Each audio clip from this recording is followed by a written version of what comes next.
Hello, ladies and gentlemen. Welcome to Triple N Media. I am Dr. NIK NIKAM, and today we are going to look at how we can apply echo or delay using Audacity in Windows 10. So let us open up this Audacity here.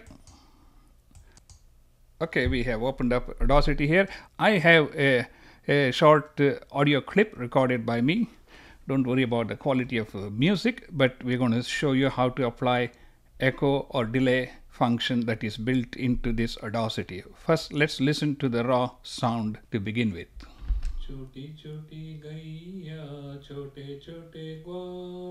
Now we are going to, this segment is highlighted. We are going to go to Effect and bring up echo.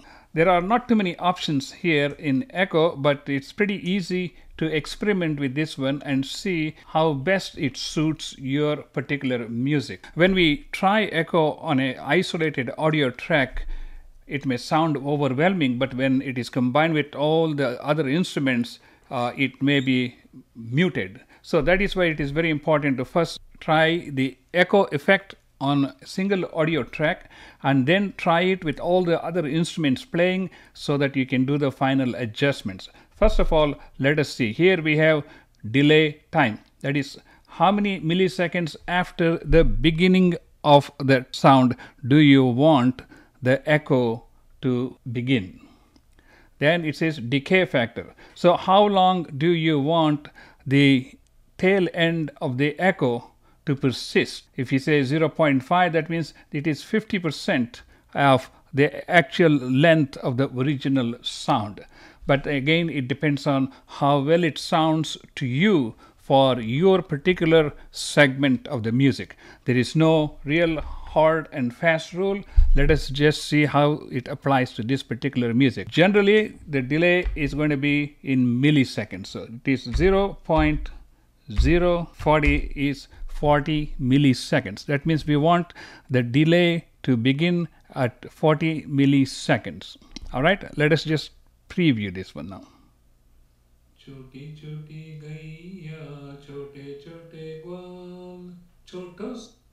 So that is with 40 millisecond delay. Let's make it like a 100 milliseconds. That means we want it to be coming in at a little later time. And see how it sounds.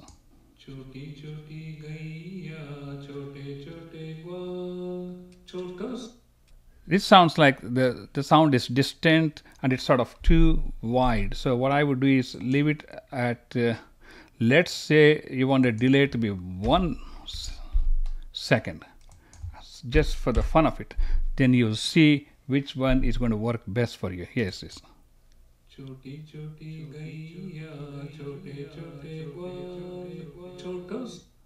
Okay, you get the picture.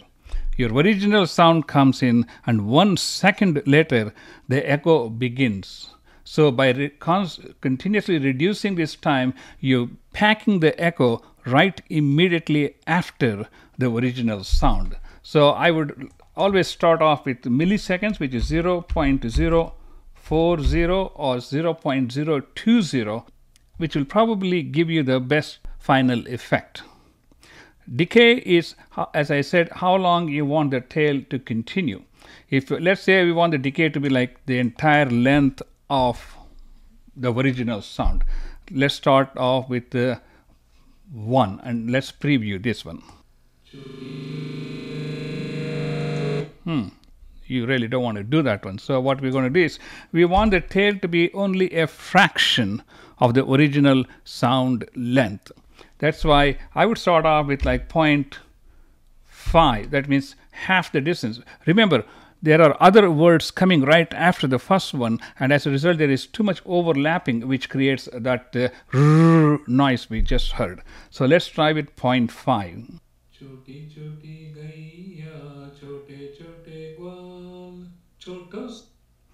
That sounds pretty reasonable, and we can go down a little further because we don't want it to go, because we don't want it to sound artificial. We would like to see a good, round, solid, rich, vibrant sound coming from the front of the speakers. So let's see if this makes a difference.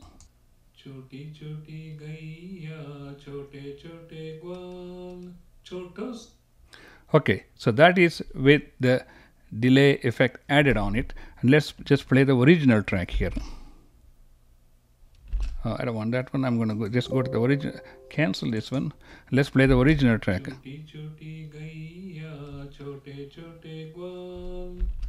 Now let's bring up the echo function here and preview that one. Okay, it's lost 0.040 and we want the decay to be 0.3. So let's preview this one.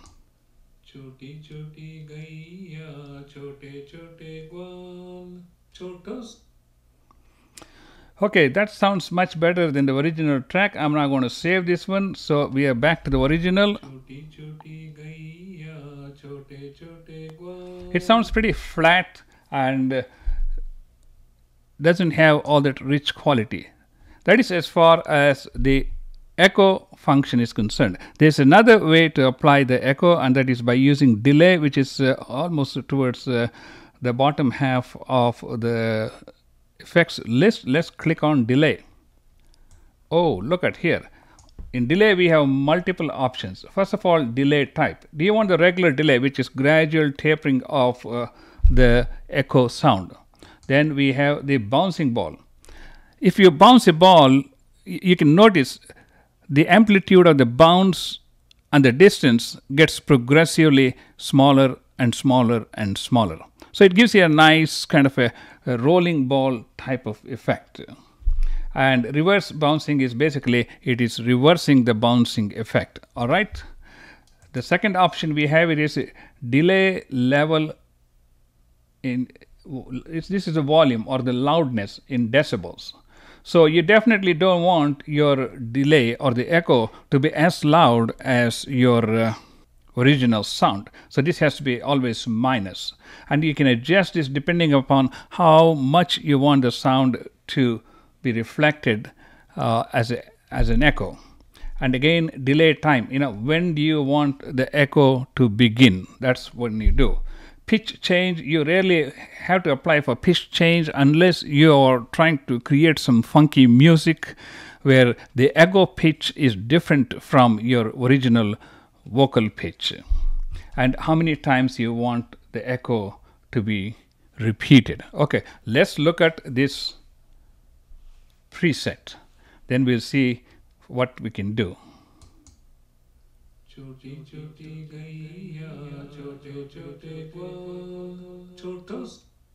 Well, it looks like there are like 3 or 4 people singing the same thing at different times. So obviously we want to reduce the number of echoes to just one. We just want one echo to be produced, and let's leave the other ones without making any changes and listen to this one.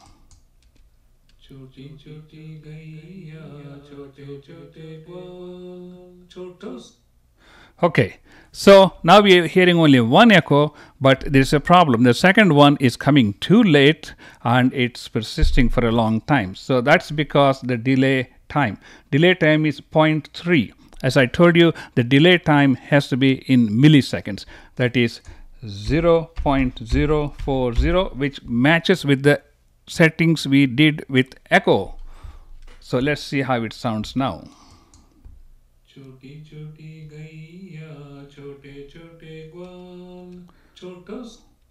That sounds pretty similar.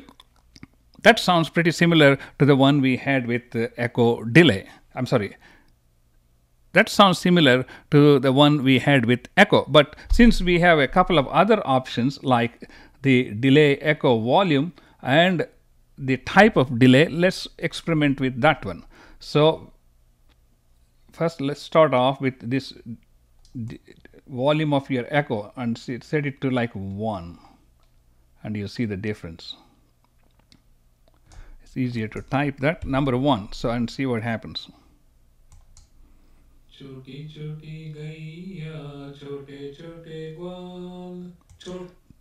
The echo and the original sound are of the same volume, so let's not do that one. Let's go to like -3 decibels and see how it sounds.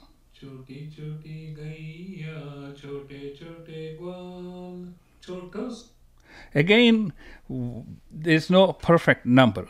Whatever suits your particular style of music. Let's go to -6 decibels. That means we want the echo volume to be -6 decibels compared to the original echo. That means we want it to be 60% of the original sound actually. Okay, let's listen to this.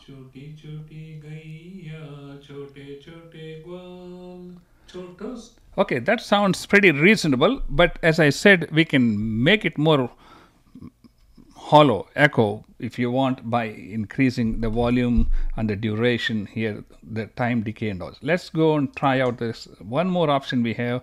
We already heard the regular version. Let's listen to the bouncing ball and see what difference it makes. If that sounds better, then you keep that one. If the regular delay works better, then you keep that one. Let's listen to this one.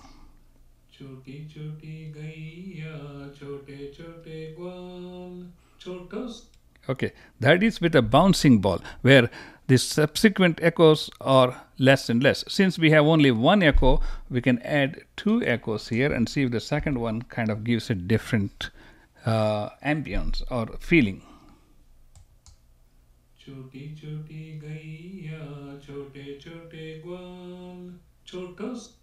Okay, so with 2 echoes repeating, one bigger, the second one a little bit smaller and coming earlier, so that's the effect we get. Let's go to the regular and see. You may have to have really trained ears to make the difference. I mean, to me it doesn't seem to be much different. Let's look at it. Regular with 2 echoes and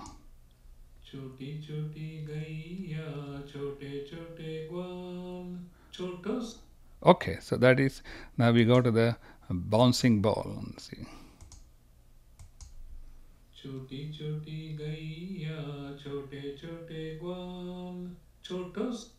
Okay, to me that sounds like a pretty reasonable compromise. So we are going to be using bouncing ball, keep the delay volume to be -6 decibels, and the delay to start approximately 40 milliseconds after the original sound.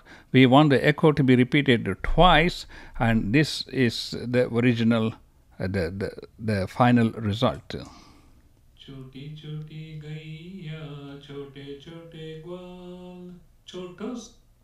Okay, let's remember these numbers, and what we're going to do is we're going to cancel this and listen to the original sound and bring back that delay function for a final review.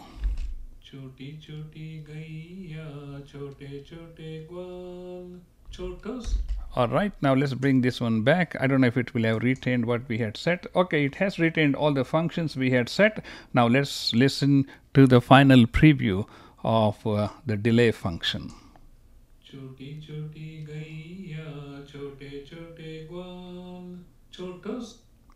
Okay, that sounds reasonable, ladies and gentlemen. Okay, I am Dr. NIK NIKAM. I hope this has been useful to you, and if you like any similar programs, please leave comments below here, and also please do subscribe to our YouTube channel. And we also have a social media page, which is NNN Media. We would like you to visit our page and like it. Until next time, I am Dr. NIK NIKAM for NNN Media. Have a nice day. Thank you.